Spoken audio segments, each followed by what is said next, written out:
Morning. Magandang umaga po. Morning. Ngayong umaga, na-invag na bigat. Yung karagsat. Yan. Ano yun? Sa Espanyol ay Buenas Dias. Yan. Good morning sa aming mga mahal na kapatid, sa Panginoon, kapamilya, kapuso. Good morning po. Kamusta po ang ating pagpupuri, pagsamba ngayong umaga? Nadama ko ba natin ang presence ni Lord? Amen. Amen. Sama nga po malakas na palakpak para sa ngayong umaga. Thank you, Lord. Thank you, Jesus. Thank you for your presence, O Lord. Indeed, this message, Lord, that you want your people to know and to be able, O Lord, to digest only comes from your heart. You have put this, Lord, into the heart of your servant so that your people will be able, O Lord, to live your principles, prinsipyo ng mga makalangit na pamumuhay dahil kami nandito, hindi tagalupa, kami tagalangit. Salamat sa pagsama ng inyong presensya sa pagsamba namin. Lalo na, Lord God, sa pakikinig, maunawaan namin, preserving to give us the spiritual eyes and the spiritual ears to listen carefully, to listen attentively to you, part of our worship. Salamat o Bari Maga. We bless you, we honor you. In Jesus' name. Amen. Alright. Yung mga sumama sa vision casting, malakas pa ba kayo? Amen. Mahina yata. Malakas pa ba ako nga sumama sa vision casting? Amen! Yan, malakas nga. Alright, salamat sa Panginoon. Tayo po ay makikinig ng mensahe ng ating Panginoon Diyos. Salamat sa Praise and Worship Team, sa presensya ng Diyos na pinamunahan niyo kami. Ang ating text po, as usual, Isaiah 40 verse 11. Sama-sama po natin basahin, sabi diyan, 1, 2, 3, ngunit muli lumalakas at sumigilang ang mga nagtitiwala kay Yahweh. Lilipad sila tulad ng mga ahila. Sila'y hatakbo, ngunit hindi mapapagod. Sila'y lalakad, ngunit hindi maghihilang. Salamat sa Panginoon Diyos. So we coming blessed for those who hope or wait or with faith in the Lord will renew their strength. They will soar on wings like eagles. They will run and not grow weary. They will walk and not faint.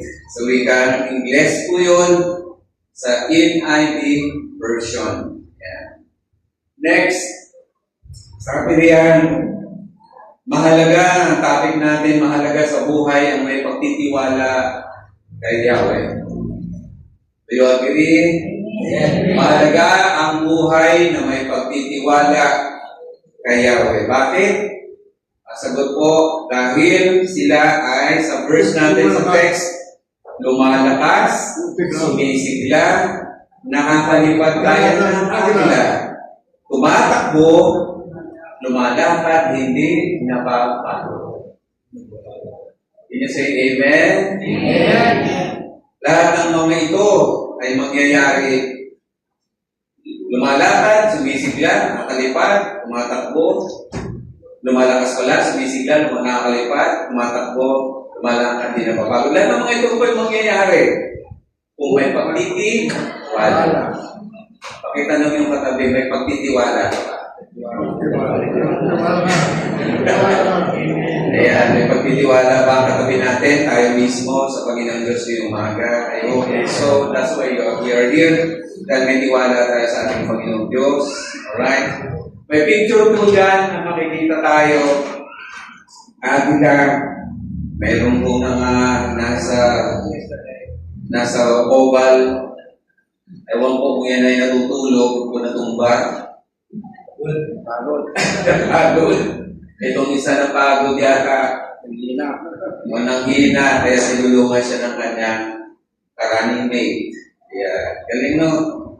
Sino po yung mga larawan magpapatibay sa ating teksto ngayong umaga?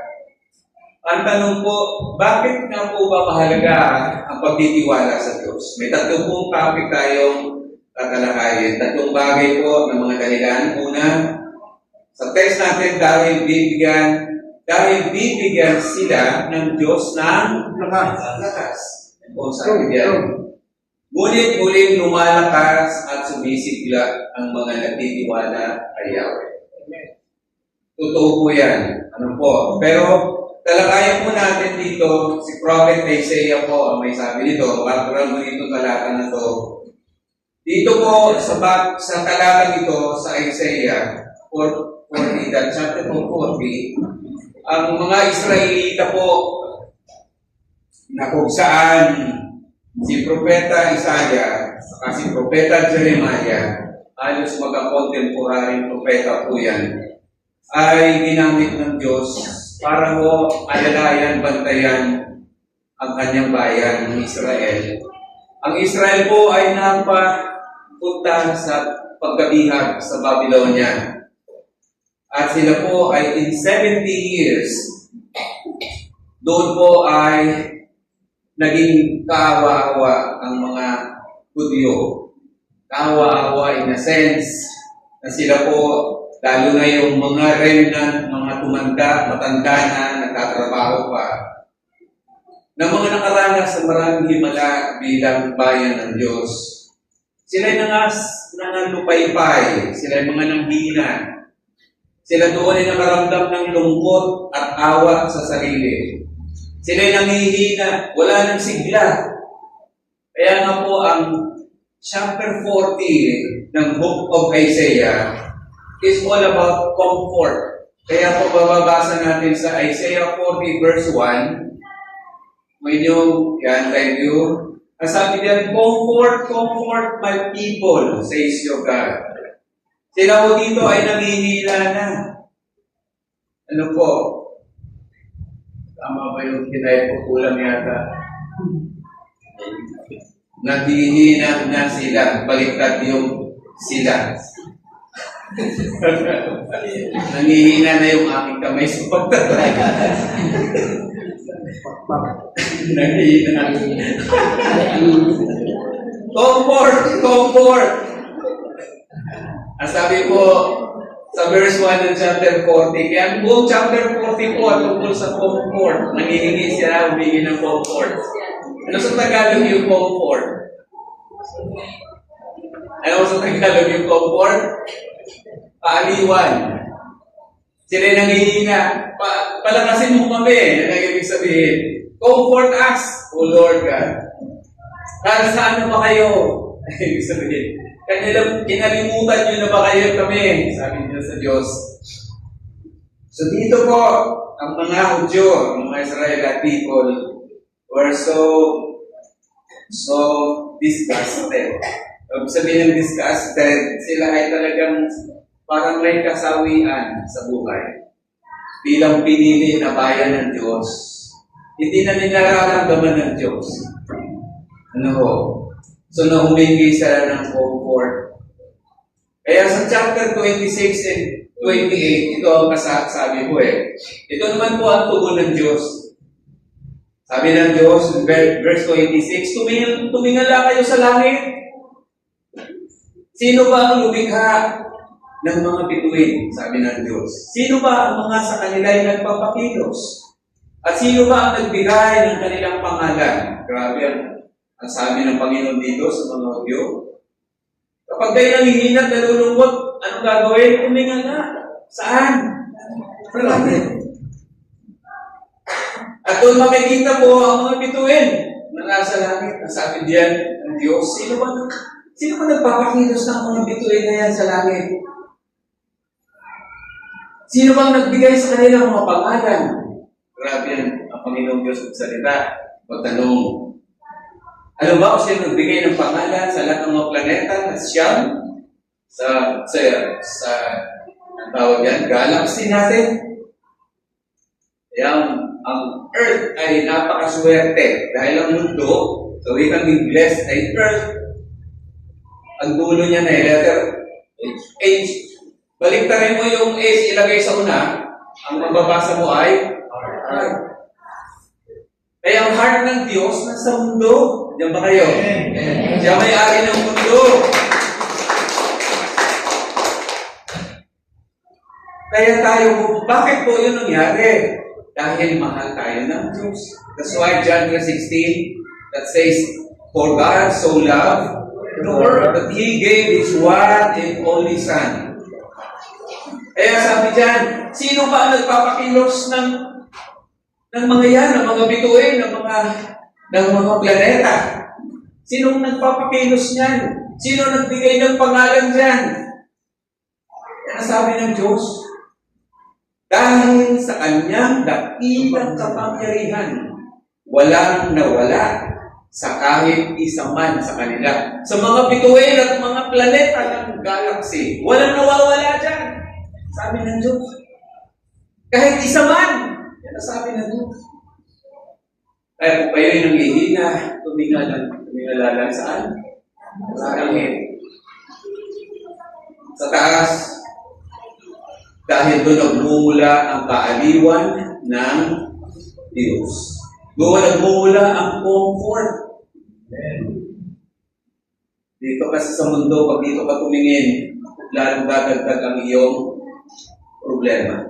Pag tinignan mo yung asawa, lalo na. Ay, mali. Mali ko. Para pag tinignan mo ang kapitbahay mo, kapatid mo, mas madami pa sa iyong problema, mas madami pa kalungkutan kaysa iyo. Makukumport ka ba? Kaya kailangan lang tayo tumingin saan? Sa taas. So, palampakan na natin ang Panginoon. Tumingala po tayo sa taas, doon magmumula ang ating kalakasan. Kaya sabi mismo, personal na sinabi ng Diyos sa Israel, verse 27, ang sabi diyan, Israel!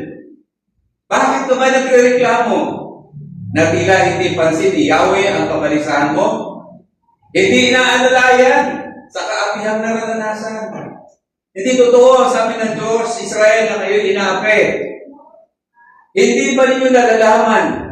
Hindi ba ninyo naririnig na itong si Yahweh ang walang hanggang Diyos ang siyang lumikha ng buong daigdig? Hindi siya napapagod. Sa isipan niya ay walang makakaunawa. Yan ang sabi ng Diyos. In verse 29, sabi dyan, ang mahihina't mga napapagod ay kanyang pinapalakas. In verse 29. Kaya ang verse 31, sumunod na verse, na kung saan teksto natin nandun, ngunit muling lumalakas at sumisigla ang mga nagtitiwala. Kanino? Yahweh. Siyon lamang mga nagtitiwala at naghihintay sa Diyos ang palalakasin at pasisiglahin ni Yahweh.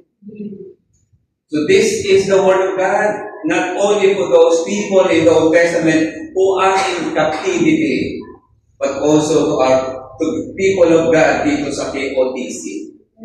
And all people that God has in Eco City, na may mga problema ang buhay, nanghihina sa pananampalataya, halos mawala sa Panginoon, wala sa paglilingkod, ang paraan lamang para sa lumakas at magpatuloy ay magtiwala sa Diyos.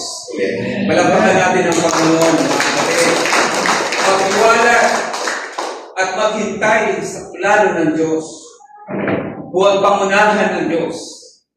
Yan ang sa aming pinag-aralan sa vision casting. Nung sabihin ni Jeremiah 29, magkarugtong puto. Jeremiah 29, in verse 11, ang sabi doon ay, for I know the plans I have for you, declares the Lord. Plans to prosper you, and not to harm you. Plans to give you hope in a future. Sila po ng mga sa captivity. No po, nawawala na ng pag-asa. Sabi ni Jeremiah, huwag kayong mawala ng pag-asa. Maghintay lang kayo. Andiyan ba kayo? Amen. Sa pagkilos ng Diyos. Mayroong false prophet doon si Hananiah na nagsabing, after mag-active sila, sabi ng propeta, false prophet, oh, in 2 years, babalik tayo sa lupang pangako. Pero yun po ay false hope. False prophet. Ang sabi ng Diyos, dito po sa Isaiah 40, danasin ninyo ang ano po, ang 70 years in captivity. Hello? At mayroon akong plano, sabi niya, na mas mahigit pa kaysa plano ng tao. Ang gusto lang ng Diyos, magtiwala, maghintay sa kanyang kalooban. Maraming Pilipino ang hindi nakakapag-hintay. Wala hong tiyaga, kaya walang nilaga. Wala hong pagtitiis. Ayaw danasin yung hirap, ayaw danasin yung testings, kung po ba, tama ba, genuine ba yung faith nila. Dito lang po yan, matitest kapag tayo ay hinayaan ng Diyos na pitikin ang ating tenga, pitikin ang ating mga tuhod, talipitin ang ating tagiliran, at danasin ang kaunting disiplina para matutong tumingala. Tao kumisan, hindi nakakatingala sa taas pag hindi napipitik. Diyan ba mga anak ng Diyos? Kapag sila lang ay nakahigalas, karamdaman sa kalang nakaalala ng tumingala kung may sakit at may cancer na ang buhay. Andiyan ba ang mga anak ng Diyos? Amen. Pero kapag hindi pa, malakas pa, hindi marunong tumingala, hindi makakaalaala sa Diyos. Kaya ito sabi niya, comfort me, comfort, O Lord. Hindi napapansin ng Diyos ang kanilang dasal at iyak at panalangin. Dahil ang gusto nila, laging pang kasalukuyan lang. Pero ang plano ng Diyos, hindi pang kasalukuyan lang. Ang plano ng Diyos, pang habang buhay sa sunod na henerasyon, sunod na lasalit-laing lahi. Ang patakaran at plano ng Diyos, dadanasin nila ito. Nandiyan ba kayo? Gusto ba ninyo ng ating pamilya sa lahing-lahi? Sasabihin ng mga apo natin sa tuhod, apo natin sa buhay, sa pamilya, at apo sa tuhod, sabihin, dahil ito sa lolo ko. Dahil ito sa mga makatiyos na turo at pamumuhay na tinuro sa amin, kaya namin naranasan ang ganitong buhay. Nawa po, mga kapatid, danasin natin ang kalakasan, ang pagsama ng Diyos, dahil natuto tayo maghintay. Kaya doon sa ating verse po, ano sabi doon? But those who hope, who wait in the Lord, will renew their strength. They will soar on wings like eagles. They will run and not grow weary. They will walk and not faint. So, ang una po, dahilan, kailangan ng pagtitiwala dahil sa Diyos lang manggagaling ang ating lakas. Andiyan ba kayo? Ang Diyos lang manggagaling ang ating comfort. Walang ibang comfort na magtatagal sa mga anak ng Diyos, kundi yung comfort lang ng Panginoon. Ipanalangin natin, kayakapin niya, bigyan niya ng lakas para magtagumpay sa laban ng buhay. Ang buhay ay napakadaming laban. Yan. Maaaring captive ka ng kasalanan, maaaring captive ka ng bisyo at gusto mong lumaya. Yan. Nasa Diyos lang ang halayahan. Mga kapatid, purihin ang Diyos. Number 2, ito pala po, makikita namin yung mga picture. Tugtugsan na namin, i-place na namin yan sa Facebook. Yung KOTC Pastors and Workers Vision Casting namin na ginawa ng yung mga pastor, mga lingkod nyo, January 9 to 10, sa Solid Hill, BMO Hotel Resort, Talambalan. Ayan po yung picture. Kailangan ninyo kasi hindi daw pwedeng i-play yung sa Facebook na mabilis. Ayan po yan, yung mga lingkod. Makikita po namin yan sa inyo. Yung mga picture sa pang-move. Yan pa, yung po. pinagpala ang mga anak at lingkod ng Diyos nandun, no?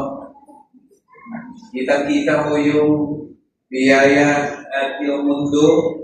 Madaling araw nagpipray. Tinakatagpo ang Diyos. Kaya po yun.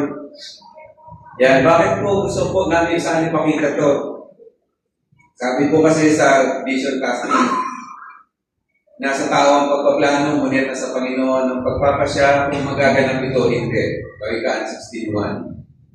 Bakit ko po pinakita sa mga pictures na ito? Kung mayroon tayo po ngayon, scroll ninyo sa Facebook, yung mga picture na upload ni Sister Ann. Yan. Bakit po kailangan makita yun? Para po sa umpisa ng taong 2026, second Sunday ngayon, magkaroon po tayo ng kaaliwan mula sa Diyos. Kaaliwan saan?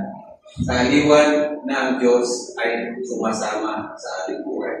Amen. Sa taong to, pag-pray natin, Lord, samahan mo kami sa taong 2026. Alimin niyo kami na iyong presensya. So, hiningi ng kapulungan ng simbahan worker, mga pastor, ng kami nasa Solipiento, ang vision casting na ito, nasamahan ang Church KOTC ng Panginoon sa taong 2026. Do you believe that sasamahan tayo ng Diyos? Amen. Do you believe na sasamahan tayo ng Diyos? Amen. Palakpakan natin ang Panginoon. Dahil lang dyan, nakukomfort na po tayo. Nakaalim na tayo. Dahil pag sinamahan tayo ng Diyos, sa Kanya walang imposible. Amen. Walang imposible sa Diyos. Ang plano niyang maganda, na inalay namin yung plano ng church sa Kanyang kalooban, Kanyang plano. Madalas ang ating plano wala sa hulog. Pero dahil sa hiningi natin, sa panalangin, na ihulog niya, yung tamang hulog, na pagpaplano, ay nakakasigurado ko tayo na sasamahan ng Diyos. Ano man ang ating desire ng puso, plano po this church, na ang title ng ating whole year title ay The Overflowing Grace of God or Almighty God. Pwede rin po. The overflowing grace. Mararanasan natin ang overflowing grace of Almighty God. Almighty God. Pwede rin po may God or Almighty God. Kasi po, yung mighty God, small God daw po yun. Kasi yung Almighty is a big God. Naniwala ko kayo? Amen. Samahan tayo ng Almighty God. Amen. Ang ating Yahweh, yan po'y kaaliwan natin. Hindi tayo malulungkot. Doon, dumaan ba tayo sa ilog, di tayo malulunod, dumaan na tayo sa apoy, di tayo masusunog. Bakit? Dahil kasama natin ang Diyos. Palakpakan na po natin.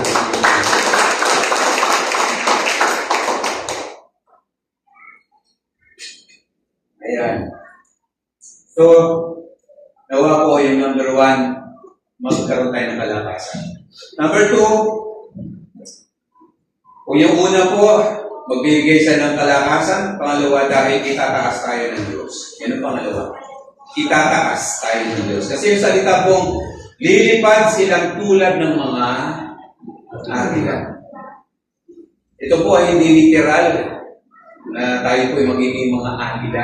Hindi yung literal. Kaya may salitang tulad. Tulad. Yung ibig sabihin dito, pagsasalarawan ng Diyos, na kasi yung agila, yung eagle, na ibon, na hanggang ngayon kilala nyo. Iba't ibang klaseng agila pala po, meron. Ang agila pala ay mayroong Amerikano, may Europeyano, may Pilipino na agila. Ang agila natin tawag dito ay lawin. Liit lang. Lawin. Na kapag yung mga manok na may sisiw sa probinsya namin, dumaan ng lawin, tumatago yung mga sisiw saan? Sa pakpak ng nanay. Kasi dumarating ang agila ng Philippine agila. Yan, maliliit. Pero yung mga agila daw po sa Amerika, sabi po ng kasaysayan ng aking nabasa, ay 8 pie ang haba ng pakpak, 2 pakpak. Dalaw mo po yun, 8 feet. At ang laki ng katawan niya ay 8 to 10 pounds ang bigat. Ang laki. At alam mo kung sino saan nakatira doon? Sa tabing dagat ng mga kakahuyan, dyan ang kanilang bahay. Sa Pilipinas, ang bahay ng mga lawin doon lang sa mga bundok. Dito, ang mga agila sa ibang bansa ay malalaki at matatalas ang tuka at ang mga kuko ay matitindi na kapag nakita ang isda, dinalagit. At yun ang pagkain nila. At yung lipad ng agila na ito ay uncomparable. Hindi makukumpara sa lahat ng may pakpak na hayop. Dahil tayo na magsurhay. Lagpas pa sa cloud.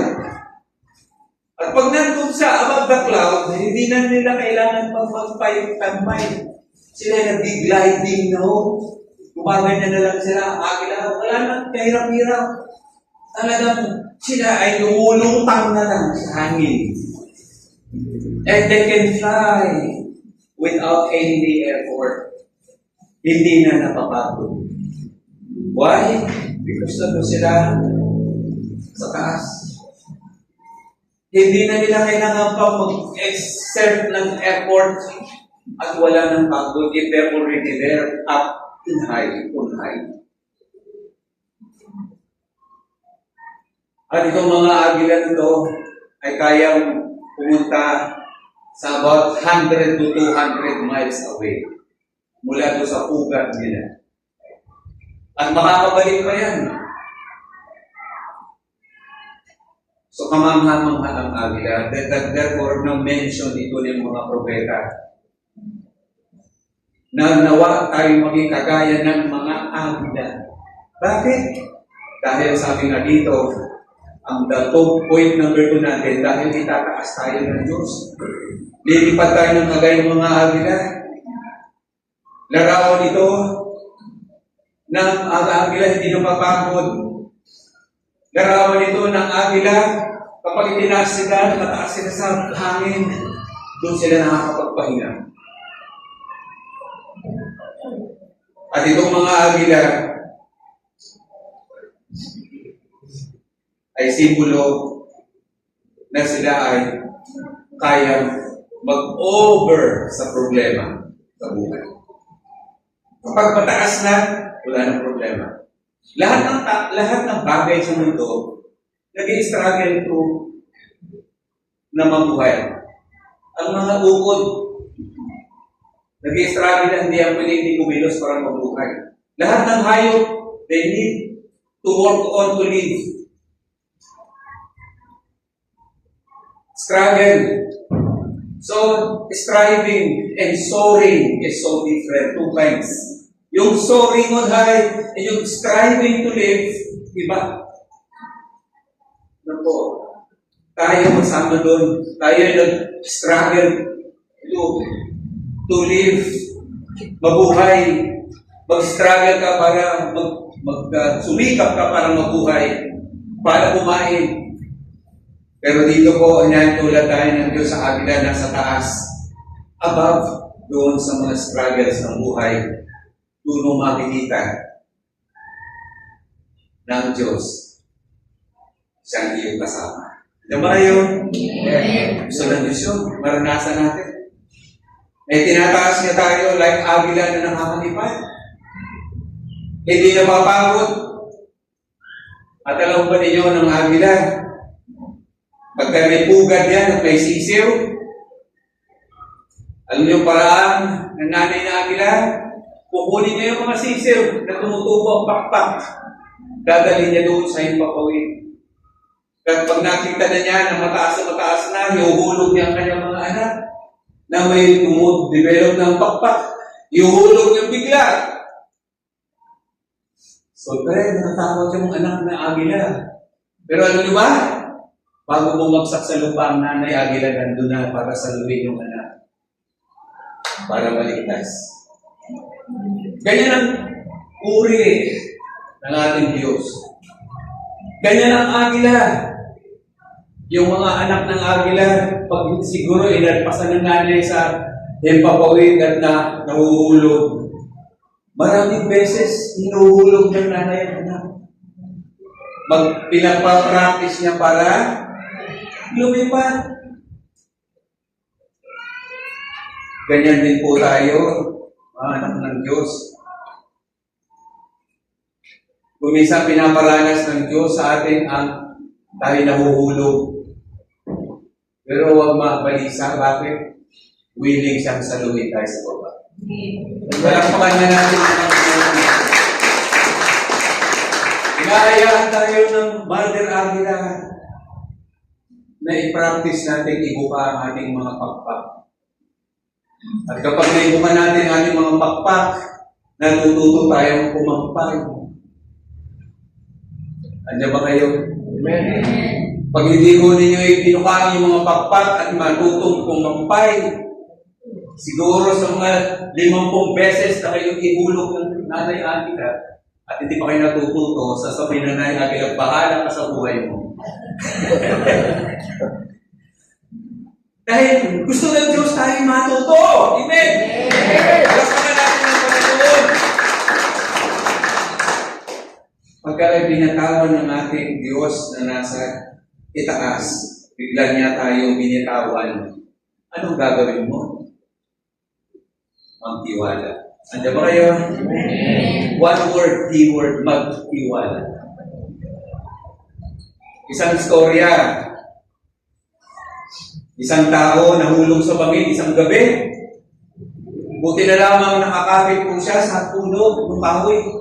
Alam niya, bangin ang nahulugan niya. Kapit siya. Kaya sigaw siya ng sigaw. Nakahawak siya, sigaw siya, tulong! Tulong! Is anybody out there? Please help! Wala talagang sumasagot. Minsan may sumagot. Do you want help? Yes! Sabi nung boses, magbitiw ka sa hinahawakan mo. No! Sabi niya, I will not! Dahil mamamatay ako. Yung nasa isip niya. So, hindi siya nagawag niya. Magdamag siya nakabitin doon, nakahawak. Nung sumikat ang haring araw, nakita niya, ganyan lang siya kataas pala sa lupa.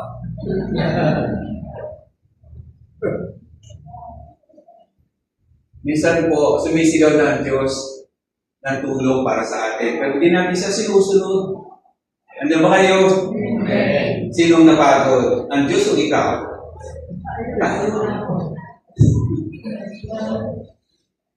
Hindi tayo sumusunod. Yan ang hirap. Mahirap sa ating mga Pilipino.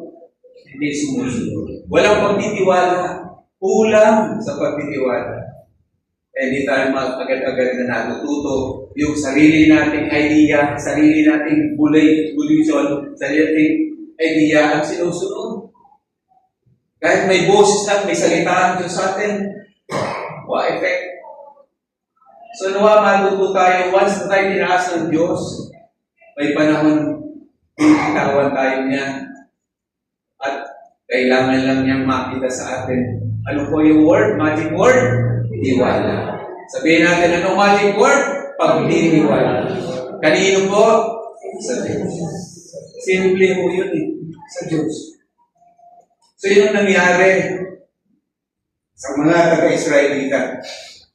Sa dami-daming himala na naranasan nila, na-spoiled sila. Kala nila, ganun pa rin ang Diyos noong panahon ni Moses. Ganun din tayo. Nabubuhay tayo sa past, sa nakaraan. Akala natin yun pa rin ang dati na kalakaran. Hindi iba ng Diyos. Ang sistema na pinaparanas sa akin, madalas tinutuwan tayo. Nawa ang KOTC matuto ngayong taon na ito. Do you believe that? Wala kong amen. Do you believe na tinutuwalan tayo ng Diyos? Matuto tayo magtiwala kanino? Hindi ko kay Pastor Capo, hindi ko kay Pastor Lopez. Hindi sa ini pastor sa nandito. Wala kaming kapasidad. na kagaya ng capacity na sinasabi ng Diyos dito po na ating pinangangaral sa inyo. Ang Diyos ang makapangyarihan na makasagputuan ang lahat ng mga. Pakita mo nga niyo yung mga picture dyan.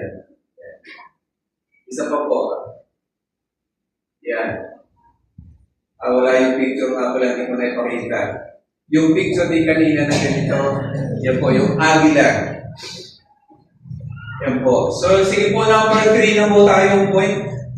I will not be prolonging yung point number 2 natin. And point number 3, bakit po mahalaga ang pagtitiwala? Dahil bibigyan niya tayo ng buhay na hindi napapagod sa paglilingkod.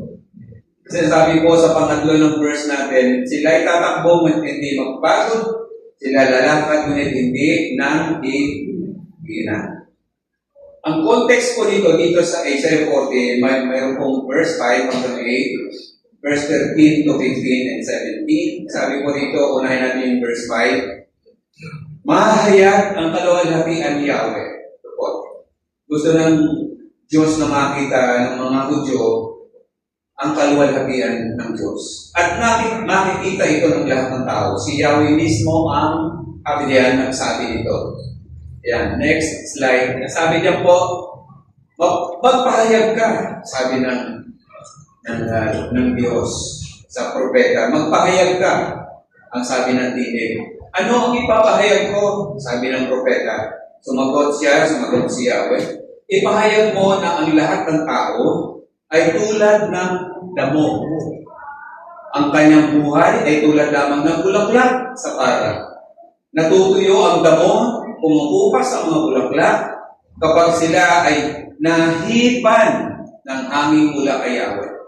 Kapag sila ay nahipan, ganan. Damo, kapangyarihan ng Diyos, hangin lang, no? Nahipan ng hangin mula kay Yahweh. Verse 8, Opo, ang damo ay nalalanta at tumukupas ng mga bulaklak, ngunit ang salita ng Diyos ay mananatili magpakailanman.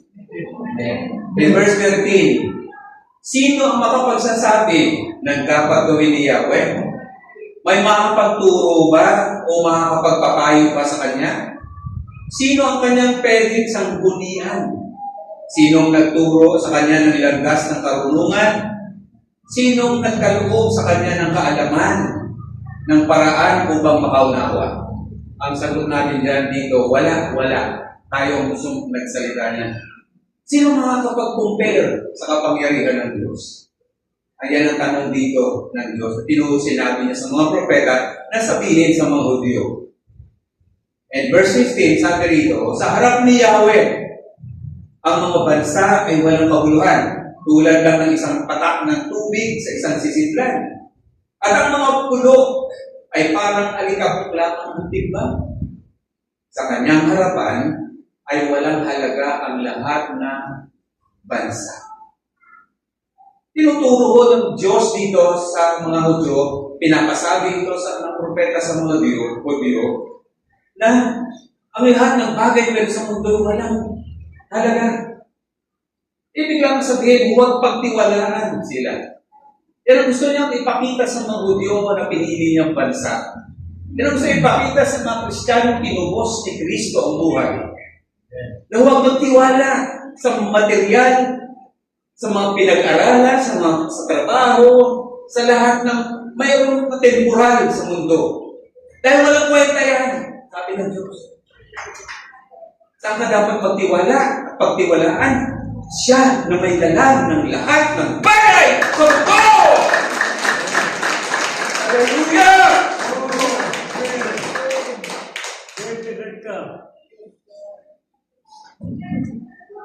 Purihin ng Diyos.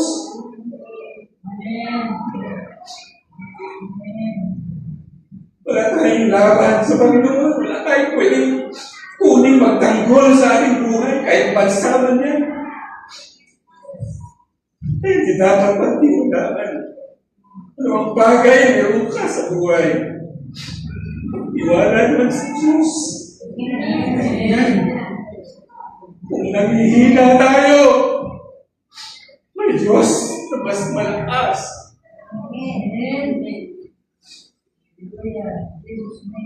Siya ang ating kalakasan. Panginoon, salamat po, Panginoon.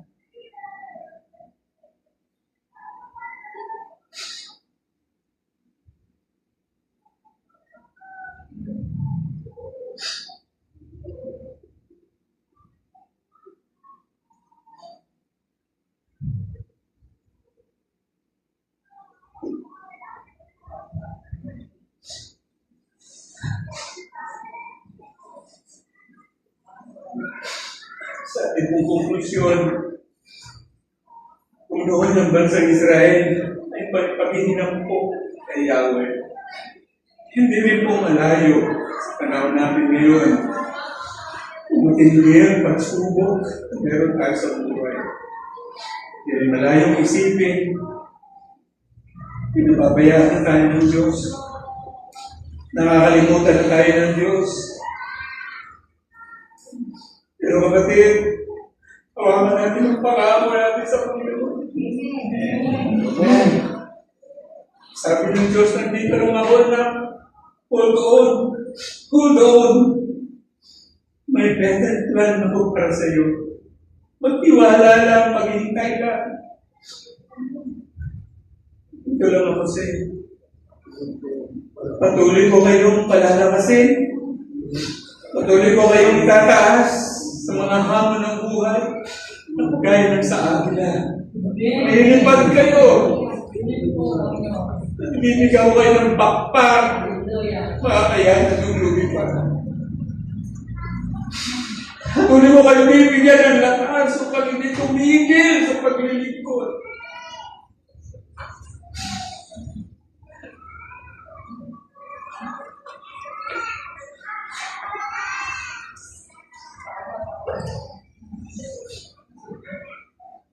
Ihahayag ko ang kadakilaan at kapangyarihan ko sa ating Diyos. Through you. Mararanasan ng kanyang bayan ang presensya ng Diyos. Lilipad sila kayo ng agila, lalakas sila sisigla. Di sila titigil sa pagtakbo at paglakad na may kalakasan. Susuplay mo sa kanila. Kapatid, mga mahal kong kapuso,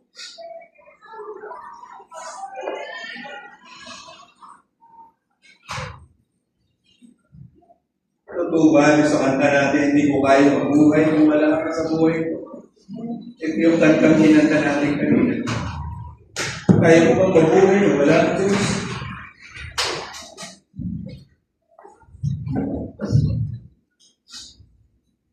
Okay.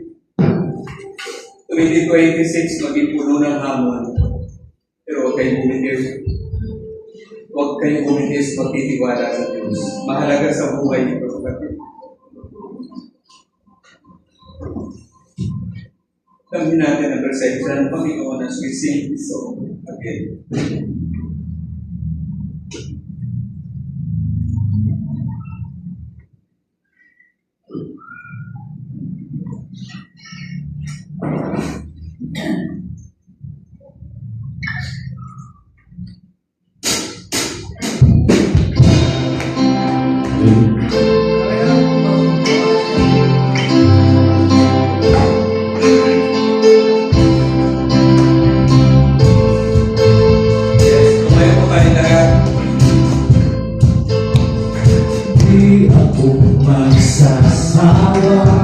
Lumapit sa'yo,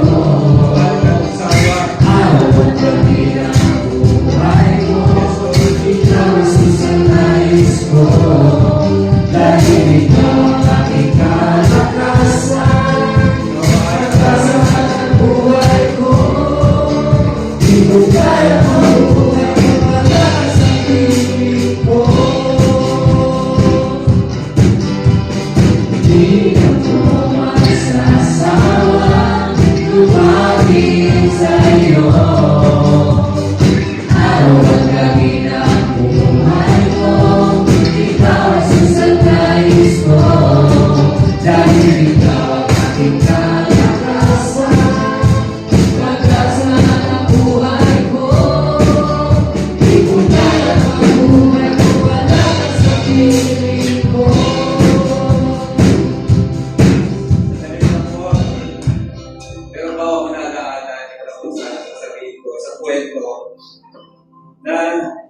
isang doktor sa isang hospital, hello Mike, na naka-duty o bang gabi. Itong doktor po ay umakyat sa mga lahat ng mga floors ng hospital to supervise, to check yung mga pasyente may sakit, yung mga pasyente po may sakit. Pinindot po niya yung elevator, sumakay siya. Pagsakay po niya sa elevator, mayroon na siya ng kasabay. Nakaputi din ng damit, isang babae. At nung nasa third floor po yung elevator, bumukas. May isang bata po doon na gusto pumasok, hindi pinapasok ng doktor sa elevator. Sinara niya agad. Sabi po nung kasama ng doktora sa floor ng elevator, "Doktora, bakit hindi nyo isinakay?" Sabi ng doktora, alam ko, patay na yun, pasyente ko yun, ikinala ko yun. Bakit yun alamang patay mo yun? Kasi may nakalagay na kulay-pula sa braso. Ganun ba, doktora? Kaya pa nga, isinara ang elevator dahil multo yun, nung patay na pala yun. Oo, ako, galing ako sa kanya kanina. Ay gusto sumakay, sinara niya. Ay, doktora, ako din po, mayroong kulay-pula. So yung kasama niya sa elevator, patay din. Bakit ko sinabi itong istorya? Kasi ang isa sa nagpapalungko sa atin ay takot. Yung doktora kahit mag-isa hindi takot. Ano ba kayo? Amen. Mga kay OTC hindi takot. Amen? Bakit? Nagkasama natin ang Diyos. Amen. Okay. Amen.